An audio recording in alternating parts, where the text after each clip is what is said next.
Wait, regard. I just wanted to quickly come on. I got an email from an academic lady who works for a company called the Engliskan Gesithas. They're like a paper that does Anglo-Saxon studies, and she's supposed to be a Beowulf expert, but she looks like the email she replied with about 2 years after I emailed. Doesn't actually, the things she brought up don't work again, and it's from this weird academic extrapolation, and it started making me think, like, where's this coming from? And it suddenly made me realise that you've got all these people going to university, and every year they've got to come up, you know, they say they're studying Beowulf, just Beowulf, they're there to study Beowulf. They have to come up with like a 60,000 word dissertation, something original, and they've all got to do it. And this is just like, you know, one class amongst God knows how many universities that are trying to do this every year, and they've all got to come up with something original, and you end up with a whole load of stuff that doesn't make any sense. Sounds clever, but it doesn't make any sense. And she made this point, like you know, Tom Shippey suggests that Across the Water Wide relates to a battle on a lake. I can't remember what she said the lake was, but it's a frozen lake. I'm like, what are you talking about? It doesn't say any of that in the text. We need to go back to actually looking at what the text says, not what you think it says, what it says. Because I mean, within like a few sentences of that Across the Water Wide reference, it's like a paragraph later, it says across the sea. So like, have you just forgotten the text? Did you not read it? Did you not read it properly? And then there's another example of a chap that was saying, I explained that Herebold gets killed, so Haethcyn shoots wide with an arrow and kills Herebold. You know, those are pretty much the words in the text.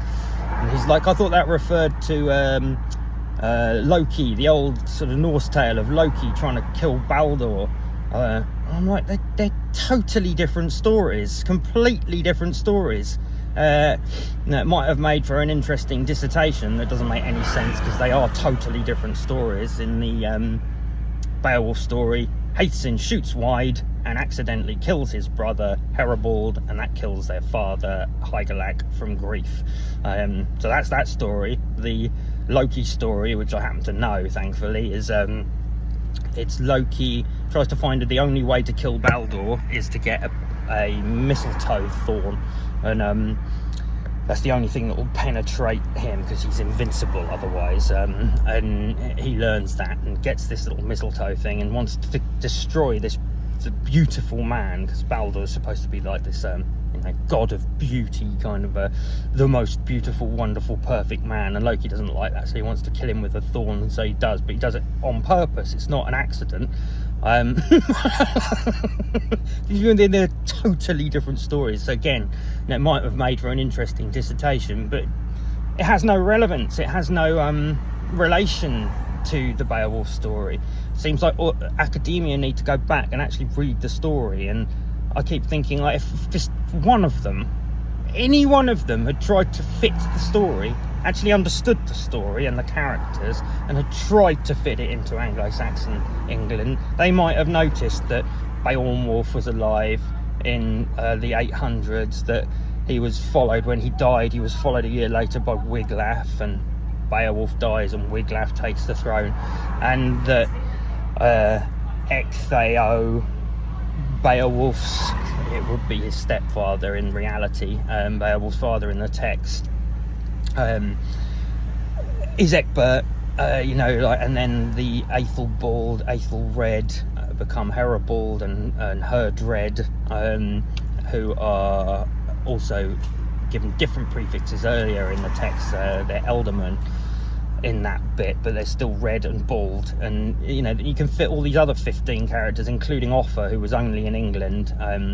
He was an English or an Anglo-Saxon king, and Hygd arrives in Geatland at Offa's hall, and that also gives us the date of 750, because that's when he's around, and they're talking about Offa in the past tense. It was his hall, but he died, and now it was it went down to Egbert and to Ethelwulf and then to Alfred, and that's all at Beddingham. We know that they were all theirs, and that Egbert gave Malling. There's tons of evidence basically, but I'm going to have to basically go through all this. But it's fascinating to me how much academic extrapolation has occurred without anyone actually looking at the text. So she said, no, there are a couple of characters in Sweden, that's what happened in Sweden. It's like, well, there are 15 in England if you look at that properly. And if you actually read the text and stop looking at these extrapolations, imaginings, you can find the truth out of it. So I'll keep going. I'll keep going with my 7 years of study and the countless amounts of correlations I can make to Anglo-Saxon England. Countless.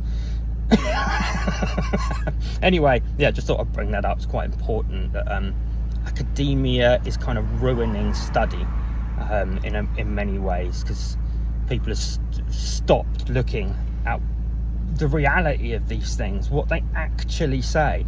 I've got a feeling that most people just haven't really understood the story at all. They probably can't even remember half of the characters that are in there, let alone sort of like place them into any sort of history, which you can do. So like it's important stuff. But anyway, I just thought I'd bring that up and yeah, cover those topics. It's important to know. Take it easy, everyone. Bye.